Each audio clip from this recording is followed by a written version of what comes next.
భారత్ మాతాకి జై.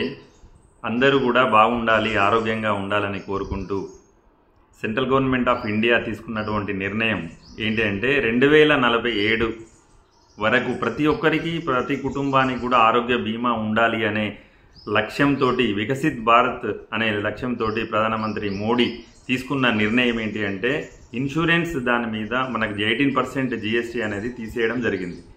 సో ప్రతి ఒక్కరూ దీన్ని దృష్టిలో పెట్టుకొని 18% తగ్గిన GSTని మీరు ఆ బెనిఫిట్ పొందుతూ 22 నుంచి వెళ్ళి పాలసీలు అత్యధికంగా చేసుకుంటూ ఆరోగ్య రక్షణలో భాగంగా, ఎందుకు అని అంటే మీరు సంపాదించినటువంటి జీవితకాలం డబ్బు కూడా ఒక జబ్బు వస్తే హాస్పిటల్ పాలవుతుంది.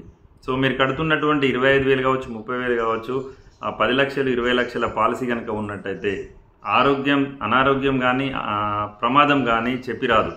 సో అది వచ్చే సమయంలో మీ ఆర్థిక నష్టం జరగకుండా ఆర్థిక భరోసా కల్పించుకోవడానికి ఆసక్తితోటి పాలసీ తీసుకొని మీ కుటుంబాన్ని రక్షణలో భాగంగా గుర్తించండి. మీ యొక్క కుటుంబం మీద ఉన్న ప్రేమకు చిహ్నంగా ఆరోగ్య బీమా అందించండి.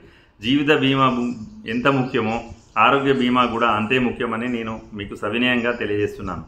మీ Jagiri Srinivas. Thank you so much. Signing of.